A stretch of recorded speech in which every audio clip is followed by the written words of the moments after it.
15 বছর 7 মাস বাংলাদেশের মানুষ কিরকম একটি বন্দি জীবন যাপন করছে। আমাদের হাজার হাজার নেতাকর্মী লক্ষ লক্ষ মামলা নিয়ে আমরা রাস্তা রাস্তায় ঘুরেছি।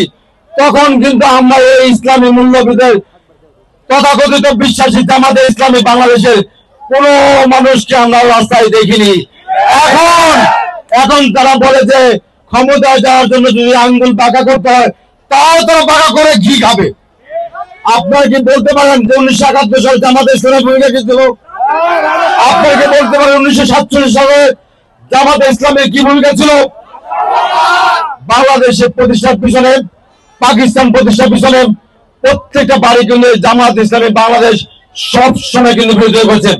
আজকে 24 আগস্ট বিপ্লবে তারাও 5 আগস্ট পরে তাদের নিজেদেরকে তারা বাংলাদেশের সর্বোচ্চ নীতি নির্ধারক হিসেবে আবির্ভূত করার চেষ্টা করছেন। কিন্তু গত 15 বছর আপনাদের কিন্তু আমরা দেখেছি আওয়ামী লীগ, ছাত্রলীগ, যুবলীগের আস্তিনের নিচে বসে আপনারা সংগঠন চালিয়েছেন। আর আজকে আপনারা বলতেছেন যে বাংলাদেশের মানুষকে বলেন যে ধানের শীষ দেখেছেন, নৌকা দেখেছেন, এবার দাঁড়িয়ে পাল্লা দেখুন। আমি আপনাদেরকে দেখেছি,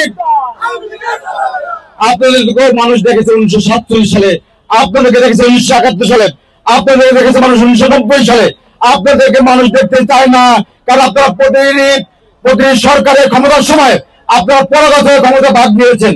এই ছোটের সময় আপনারা ভাগ নিয়েছেন, আমাদের সরকার 4 লক্ষ জন থেকে আপনারা ভাগ নিয়েছেন, শেখ হাসিনা আমাদের সাথে থাকে আপনারা ভাগ নিয়েছেন। সুতরাং বাংলাদেশের মানুষ কিন্তু পরাগত কি আবার ক্ষমতা দেখতে চায়? দেখতে চায়?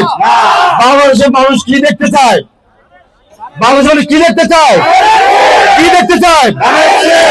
মার্কা কি? মানুষের মার্কা কি?